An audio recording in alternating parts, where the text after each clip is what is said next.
After that is second sentence, present continuous tense. Okay, there are 4 types of present tense, as I said you earlier. It is second type, present continuous tense. We use is, am, are plus verb, first form of verb and ing in present continuous tense. Okay, when we talk about any action which is continue at present, ਜਦੋਂ ਅਸੀਂ ਕਿਸੇ ਇਸ ਤਰ੍ਹਾਂ ਦੇ action ਬਾਰੇ ਗੱਲ ਕਰਦੇ ਹਾਂ ਜੋ ਹੁਣ ਕੰਟੀਨਿਊ ਹੈ, ਲਗਾਤਾਰ ਚੱਲ ਰਿਹਾ ਹੈ, ਤਾਂ ਅਸੀਂ ਕਿਹੜਾ ਟੈਂਸ ਯੂਜ਼ ਕਰਦੇ ਹਾਂ? Present continuous tense. Okay, for example Mukesh is coming now, Mukesh ਹੁਣ ਆ ਰਿਹਾ ਹੈ. It means the action is in progress. Clear, ਉਹ ਆ ਰਿਹਾ ਹੈ. It is present continuous. They are playing, ਉਹ ਖੇਡ ਰਹੇ ਹਨ. Yuvraj is playing fencing, Yuvraj fencing ਖੇਡ ਰਿਹਾ ਹੈ. एक कंटिन्यू चल रहा है. She is writing her name on the blackboard, वो ब्लैक बोर्ड उपर अपना नाम लिख रही है. ये भी कंटिन्यू चल रहा है. Your teacher is teaching chapter 5th, तुहाडे टीचर 5th चैप्टर पढ़ा रहे हैं. ये भी कंटिन्यू चल रहा है. Note, we use now, at present, at the moment, this morning, currently, this evening, etcetera at the end of these type of sentences. Okay, ये जो वर्ड्स है ना अक्सर ये प्रेजेंट कंटीन्यूस टेंस दे विच लास्ट उपर देखने को सानू मिलते हैं. Present continuous tense.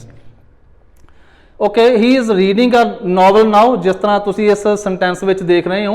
He is reading a novel now, वो हुण एक नॉवल पढ़ रहा है. She is knitting a sweater eight the moment, वो हुण एक स्वैटर बुन रही है. Mister Singh is teaching English at present, mister Singh की है इंग्लिश पढ़ा रहे हैं. एट प्रेजेंट, हुण जो काम हुण लगातार चल रहा है, present continuous. We use this tense in that situation also when some action is not continue at present but it is in progress during these days. ਅਸੀਂ ਇਸ ਟੈਂਸ ਨੂੰ ਹੋਰ ਕਿੱਥੇ ਕਿੱਥੇ ਯੂਜ਼ ਕਰ ਲੈਂਦੇ ਆ ਪ੍ਰੈਜ਼ੈਂਟ ਟੈਂਸ ਨੂੰ? ਇਹ ਸਾਰੀਆਂ ਗੱਲਾਂ ਤੁਹਾਨੂੰ ਮਾਈਂਡ ਵਿੱਚ ਰੱਖਣੀਆਂ ਪੈਣਗੀਆਂ. ਜੋ ਕੰਮ ਹੁਣ ਕੰਟੀਨਿਊ ਚੱਲ ਰਿਹਾ ਹੈ ਉੱਥੇ ਤਾਂ ਅਸੀਂ ਪ੍ਰੈਜ਼ੈਂਟ ਕੰਟੀਨਿਊ ਯੂਜ਼ ਕਰਦੇ ਹੀ ਆ, ਜਿਵੇਂ ਕਿ ਤੁਹਾਨੂੰ ਮੈਂ ਦੱਸਿਆ. ਉਸ ਤੋਂ ਅੱਗੇ ਕੀ ਹੈ? ਜੋ ਕੰਮ ਇਸ ਸਮੇਂ ਨਹੀਂ ਚੱਲ ਰਿਹਾ, ਸਾਡੇ ਸਾਹਮਣੇ ਨਹੀਂ ਚੱਲ ਰਿਹਾ, ਪਰ ਇਹਨਾਂ ਦਿਨਾਂ ਦੇ ਵਿੱਚ ਚੱਲ ਰਿਹਾ ਹੈ, ਉੱਥੇ ਵੀ ਅਸੀਂ ਪ੍ਰੈਜ਼ੈਂਟ ਕੰਟੀਨਿਊ ਯੂਜ਼ ਕਰਦੇ ਹਾਂ. For example, he is reading the Guru Granth Sahib, ਉਹ ਗੁਰੂ ਗ੍ਰੰਥ ਸਾਹਿਬ ਪੜ੍ਹ ਰਿਹਾ ਹੈ. ਹੁਣ ਤੁਸੀਂ ਦੇਖੋਗੇ ਇੱਥੇ ਕੋਈ ਤੁਹਾਡਾ ਫਰੈਂਡ ਤੁਹਾਡੇ ਸਾਹਮਣੇ ਹੈ, ਪਰ ਜੇਕਰ ਤੁਸੀਂ ਕਿਸੇ ਹੋਰ ਨੂੰ ਇਹ ਗੱਲ ਦੱਸ ਰਹੇ ਹੋ ਕਿ ਇਹ ਕੀ ਕਰ ਰਹੇ ਹਨ, ਗੁਰੂ ਗ੍ਰੰਥ ਸਾਹਿਬ ਪੜ੍ਹ ਰਹੇ ਹਨ, ਇਹਨਾਂ ਦਿਨਾਂ ਵਿੱਚ ਇਹ ਕੰਮ ਚੱਲ ਰਿਹਾ ਹੈ, ਚਾਹੇ ਉਸ ਐਟ ਪ੍ਰੈਜ਼ੈਂਟ ਉਹ ਨਹੀਂ ਪੜ੍ਹ ਰਹੇ, ਪਰ ਇਹਨਾਂ ਦਿਨਾਂ ਵਿੱਚ ਤਾਂ ਪੜ੍ਹ ਰਹੇ ਹਨ ਨਾ, ਫਿਰ ਵੀ ਅਸੀਂ ਇਸ ਸਿਚੁਏਸ਼ਨ ਵਿੱਚ ਵੀ ਅਸੀਂ ਕੀ ਯੂਜ਼ ਕਰਾਂਗੇ? Present continuous. He is living in a rented house, ਉਹ ਇੱਕ ਰੈਂਟਡ ਹਾਊਸ ਵਿੱਚ, ਕਿਰਾਏ ਦੇ ਮਕਾਨ ਵਿੱਚ ਰਹਿ ਰਿਹਾ ਹੈ. If your friend is before you and he is saying that I am living in a rented house, it is also present continuous. He is studying physics these days, ਉਹ ਅੱਜ ਕੱਲ੍ਹ ਫਿਜ਼ਿਕਸ ਪੜ੍ਹ ਰਹੀ ਹੈ, ਅੱਜ ਕੱਲ੍ਹ ਪੜ੍ਹ ਰਹੀ ਹੈ. It is no matter that she is not reading at present before you.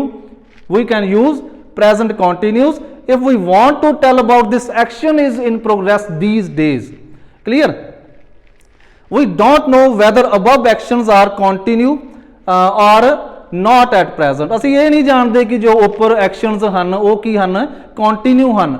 At present continue ਹਨ, ਇਹ ਨਹੀਂ ਜਾਣਦੇ ਅਸੀਂ, ਪਰ ਫਿਰ ਵੀ ਕੀ ਹੈ, ਇਹਨਾਂ ਦਿਨਾਂ ਦੇ ਵਿੱਚ ਉਹ ਐਕਸ਼ਨ ਚੱਲ ਰਿਹਾ ਹੈ, ਤਾਂ ਅਸੀਂ ਪ੍ਰੈਜ਼ੈਂਟ ਕੰਟੀਨਿਊ ਯੂਜ਼ ਕਰਾਂਗੇ. Okay, we can use this tense for near future also when some plan is fixed. ਅੱਗੇ ਤੁਸੀਂ ਇਹ ਗੱਲ ਵੀ ਯਾਦ ਰੱਖਣੀ ਹੈ ਕਿ ਜਦ ਅਸੀਂ ਕਿਸੇ ਫਿਕਸ ਪਲਾਨ ਦੀ ਗੱਲ ਕਰ ਰਹੇ ਹਾਂ ਜੋ ਨੇੜੇ ਭਵਿੱਖ ਵਿੱਚ ਸਾਡੇ ਮਾਈਂਡ ਵਿੱਚ ਹੈ ਕਿ ਅਸੀਂ ਨੇੜੇ ਭਵਿੱਖ ਵਿੱਚ ਇਹ ਕੰਮ ਕਰਨ ਜਾ ਰਹੇ ਹਾਂ, ਫਿਰ ਵੀ ਅਸੀਂ ਪ੍ਰੈਜ਼ੈਂਟ ਕੰਟੀਨਿਊ ਯੂਜ਼ ਕਰ ਸਕਦੇ ਹਾਂ. He is going to Chennai tonight, ਉਹ ਅੱਜ ਚੇਨਈ ਜਾ ਰਿਹਾ ਹੈ. ਕਲੀਅਰ, ਚੇਨਈ ਜਾ ਰਿਹਾ ਹੈ, ਉਹਦਾ ਇੱਕ ਫਿਕਸ ਪਲਾਨ ਹੈ, ਅੱਜ ਰਾਤ ਚੇਨਈ ਜਾ ਰਿਹਾ ਹੈ. ਨੀਅਰ ਫਿਊਚਰ ਦੀ ਗੱਲ ਕਰਦੇ ਆ ਨਾ, ਫਿਰ ਵੀ ਅਸੀਂ ਪ੍ਰੈਜ਼ੈਂਟ ਕੰਟੀਨਿਊਸ ਦੇ ਵਿੱਚ ਲਿਖ ਸਕਦੇ ਹਾਂ. She is going to Canada tomorrow, ਉਹ ਕੈਨੇਡਾ ਜਾ ਰਹੀ ਹੈ ਕੱਲ. I am leaving for Patna next week, ਅਗਲੇ ਹਫਤੇ ਪਟਨਾ ਜਾ ਰਿਹਾ ਹਾਂ. My brother is coming tomorrow, ਮੇਰਾ ਭਰਾ ਕੱਲ ਆ ਰਿਹਾ ਹੈ. ਇਹ ਵੀ ਕੀ ਹੈ? ਨੀਅਰ ਫਿਊਚਰ ਦੇ ਬਾਰੇ ਗੱਲ ਕਰਦੇ ਹਾਂ, ਪ੍ਰੈਜ਼ੈਂਟ ਕੰਟੀਨਿਊਸ ਅਸੀਂ ਯੂਜ਼ ਕਰ ਲੈਂਦੇ ਹਾਂ. She is singing this evening, ਉਹ ਇਸ ਸ਼ਾਮ, ਅੱਜ ਸ਼ਾਮ ਉਹ ਗਾ ਰਹੀ ਹੈ. ਇਹ ਵੀ ਇੱਕ ਨੀਅਰ ਫਿਊਚਰ ਦੀ ਗੱਲ ਕਰ ਰਹੇ ਹਾਂ. Okay, note, to convert this tense into negative we use not with is am are. ਜਿਵੇਂ ਕਿ ਮੈਂ ਤੁਹਾਨੂੰ ਦੱਸਿਆ ਕਿ ਇਸ ਵਿੱਚ ਕੀ ਯੂਜ਼ ਕਰਦੇ ਹਾਂ ਅਸੀਂ ਪ੍ਰੈਜ਼ੈਂਟ ਕੰਟੀਨਿਊਸ ਦਾ ਰੂਲ ਕੀ ਹੈ, is am are plus first form ਨਾਲ ਅਸੀਂ ing ਲਗਾਉਣੇ ਆ। Is am are and use first form of verb plus ing as it was. ਜਿਵੇਂ ਦੇਖੋ ਤੁਸੀਂ ਸਿੰਪਲ ਸੈਂਟੈਂਸ ਕੀ ਹੈ, she is going to Chennai tonight, ਉਹ ਅੱਜ ਕੀ ਹੈ, ਚੇਨਈ ਜਾ ਰਹੀ ਹੈ। Okay, to convert this type of sentence into negative we will use ਨॉट। she is not going to Chennai tonight, then we use are plus first form of verb plus ing। with I we use am plus first form of verb plus ing।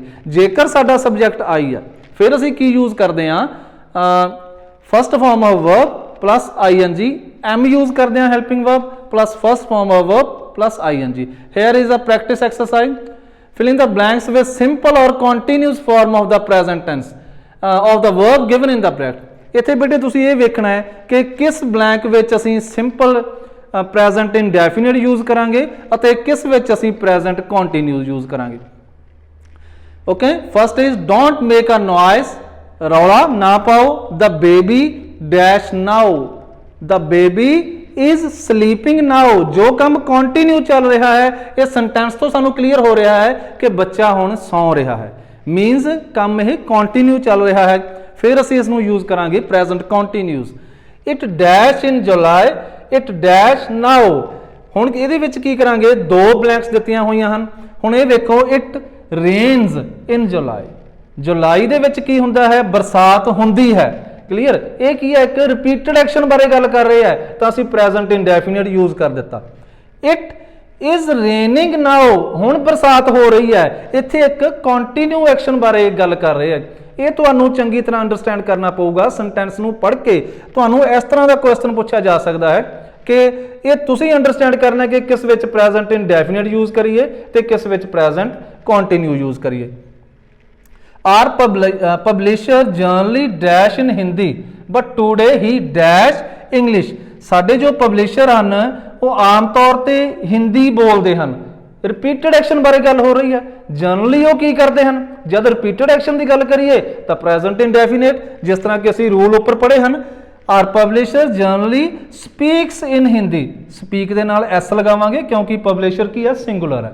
But today he is speaking English, ਇਹਨੂੰ ਆਪਾਂ continue ਵਿੱਚ convert ਕਰ ਦੇਵਾਂਗੇ, ਪਰ ਅੱਜ ਉਹ English ਬੋਲ ਰਿਹਾ ਹੈ। ਕਲੀਅਰ।